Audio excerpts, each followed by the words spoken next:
주셨습니다. 감사합니다. 네, 이렇게 흔히 그 색스폰을 하게 되면 우리나라에서 네, 약간 트로트라든지 그런 데 쪽으로 이렇게 한정돼 있게 바라보시는 분들도 많고 또 그렇게 하시는 분들도 많고 네. 물론 트로트를 제가 폄하하는 게 아니라 색스폰이라는 거는 또 여러 가지 장르를 할 수 있는 악기인데 좀 너무 한쪽으로만 치우쳐져 있어서 좀 예. 한편으로 또 저 같은 경우는 지금 팝 재즈라든지 스무스 재즈 장르를 주로 해서 공연을 하고 이렇게 하고 있는데 여러분들이 잘 아시는 뭐 데이브 콜즈라든지 케니지라든지 워렌힐이라든지 이런 연주들이 하는 그런 장르들을 저도 하고 있습니다. 근데 많은 분들이 잘 모르고 또 이렇게 관심을 잘 안 가주셔서 공연하기도 되게 쉽지 않고 그래서 네, 더 많이 공연을 하고 싶지만 또 한국에서 그런 부분이 좀 제한되기도 합니다. 네.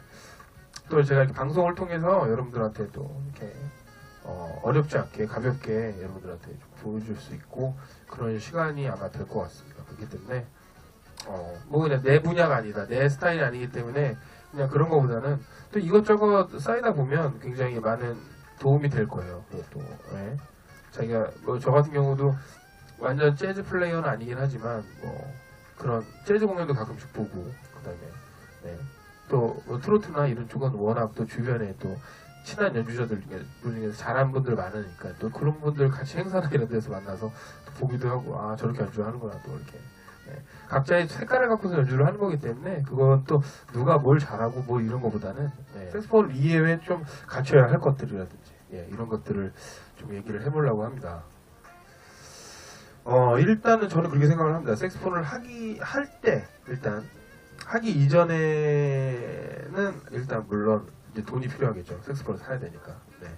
또 뭐 레슨도 받거나 또 여러 가지로 돈이 많이 들어요. 저는 색스폰 처음 시작할 때 색스폰 진짜 돈이 안 드는 줄 알고 색스폰을 시작했었는데 색스폰이 생각보다 돈이 너무 많이 들더라고요. 그래서 뭐 리드도 계속 사야 되고 막 네, 여러 가지 문제가 있기 때문에 근데 이제 일단 색스폰 하기 전에 그런 부분들이 있는데 색스폰을 딱 시작을 하면서 사실 놓치고 가는 부분들이 굉장히 많아요. 그러니까 예를 들어서 어떤 부분이 있냐면 음악 듣기. 예, 음악 듣기가 중요한 게 결국에는 저는 이제 레슨 저한테 배우러 오시는 분들한테 제일 먼저 강조하는 게 음악 듣기입니다. 음악 듣기. 예. 음악을 자기가 좋아하는 음악을 계속 듣다 보면 따라 부르게 되고 많이 듣고 그다음에 또 따라 부르게 되고 그럼 나중에 하고 싶어지잖아요. 그러니까 그런 식으로 발전을 하게 되는 건데 결국에는 이제 어떤 음악을 듣느냐에 따라서 내 그 방향성도 정해지고 내 스타일도 결정이 지어집니다. 그렇기 때문에 사람들이 많은 분들이 뭐 피스라든지 뭐 리드라든지 이런 거에 대해서 당연히 스타일이 정해지긴 하지만 결국엔 또 음악에 대한 그 뭔가 그죠? 그 아이덴티티가 정체성이라고 하죠. 그게 정해지지 않으면은 맨날 주변에서 주변 분들은 그 동호회 계신 분들 보면은 아까도 제가 말씀드렸잖아요. 같은 연배고 같은 세월 속에서 그 음악을 들어왔기 때문에 옆에서 누가 한 분이 그 트로트를 막 불고 계시면은 영향을 받을 수밖에 없는 거예요. 그게 음악 듣기인 거거든요, 사실. 예, 그분의 영향을 받고 스타일의 음악들을 많이 추가하다 보니까 그런 것들이 이제 사실상 그분들에 대해 그 스타일에 대해서 해당되지 않기 때문에 외면당하는 경우가 굉장히 많습니다. 사실 지금 젊은 연주자 중에서도 굉장히 잘하고 실력 좋고 뛰어난 연주자가 많은데 그런 연주자들이 사실상 지금 묻혀 있어요. 묻혀 있는 경우도 많고 그러니까 유독 색스폰이 좀 그런 게 심한 것 같아요. 예. 다른 악기들은 좀 그런 거에 대한 제한이 없는데 유독 색스폰이 우리나라에서는 약간 그런 제한이 좀 있지 않나 싶습니다. 사실. 왜냐면 다른 장르도 하면서 그걸 할 수 있으면은 좀 더 거기에서도 다른 요소들이 아마 발전을 할 겁니다. 그렇기 때문에 제 방송은 어떻게 보면 제 자신을 알리는 것도 알리는 거지만 사실 그런 뭔가 색스폰에 대한 접영 이렇게 시키려고 하는 그런 의도도 있습니다. 제가. 그렇기 때문에 여러분들이 방송을 보시면서 아 색스폰 이런 것도 하는구나 라는 거를 볼 수 있을 겁니다. 네. 대체적으로 트로트를 좋아하시는 분들이 많을 거예요. 많고 색스폰 하시는 이번에도 가입대 그 나이를 제가 이렇게 설문조사를 물어보니까 40, 50대, 60대 그러니까 50대, 60대가 가장 많더라고요. 그렇기 때문에 아무래도 그 나이 연배 분들에서는 사실 계속 들어왔던 음악들이 예, 아무래도 트로트라든지 올드 가요라든지 뽕짝이다 보니까 예. 그러니까 저 아저씨 뭐 어린애들이 그러잖아요. 아저씨는 트로트밖에 안 들어. 근데 트로트밖에 안 들을 수밖에 없는 거예요. 지금 나이 어린 친구들이 뭐 엑소나 빅뱅이나 이런 음악을 듣는 것처럼 이 친구들이 나중에 크면은 지금의 그 트로트 같은 느낌이 될 겁니다. 아마 또 트로트에 대한 부분이 앞으로도 계속 유지가 되겠지만 아무래도 지금 젊은 친구들이 그런 뭐 아이돌 문화가 강하기 때문에 아마 좀 있으면 좀 변하진 않을까 그런 스타일들이. 네. 지금 29분 거의 30분 가까이 예, 오셨네요. 네. 여러분들 그 색소폰 시작하기 전에 제가 지금 준비를 해야 돼. 이외에 그러니까 갖춰야 될 것들은 음악 듣기라고 했잖아요. 네, 음악 듣기도 중요한데 노래를 하는 것도 중요해요. 노래를 하는 거. 네.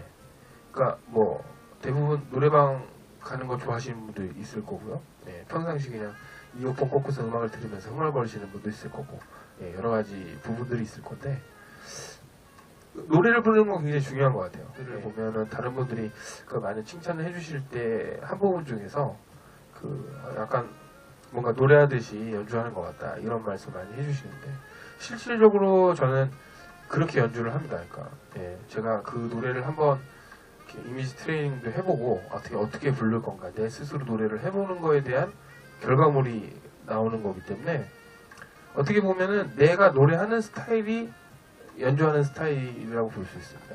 물론 노래를 되게 잘하진 않아요. 네. 옛날에 노래를 잠깐 하긴 했었는데 노래를 못해서 색소폰으로 옮겼습니다. 트롯을 바탕으로 임프로바이제이션이 가능한가요? 예, 가능하죠. 예. 임프로바이제이션이라는 건 즉흥 연주라는 건데, 네. 즉흥 연주라는 거는 뭐 어느 장르고 다 가능한 겁니다. 예. 거기에 대한 그 라인이 있는 거니까요. 그 멜로디 라인들이 있으니까. 어떻게 보면 재즈에서 애드립을 하는 것처럼, 예, 트로트에서 오불이라 그러잖아요. 우리 흔히 말하는. 그런 게 어떻게 보면 애드립인 거죠. 네. 네. 즉흥 연주라는 것도 여러분들이 잘 아셔야 되는 거가 뭐냐면, 즉흥 연주는 말 그대로 즉흥으로 연주하긴 해요. 연주하긴 하는데 그것들이 그냥 내가 갑자기 떠올라서 연주를 하는 것이 아니라 트레이닝 된 것들이 그때그때 생각나서 조합으로 연주되는 것들을 즉흥 연주라고 하는 겁니다. 예. 그러니까 아무것도 연습도 안 했는데 갑자기 그게 나올 수는 없어요. 예. 결국에 자기가 연습했던 그런 라인들이 나오는 거기 때문에 평상시 연습에 있어서 그런 라인들을 외우고 하는 이유가 그런 이유인 겁니다. 사용하는 피스와 리드는 지금 사용하는 피스는 삭스제트라는 그 제 시그네처 SJ 삭스라는 시그네처 마우스피스고요.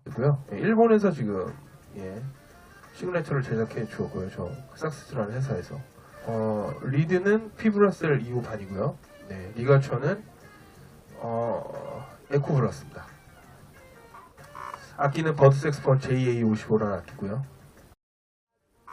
JH014님 별풍선 5개 감사합니다.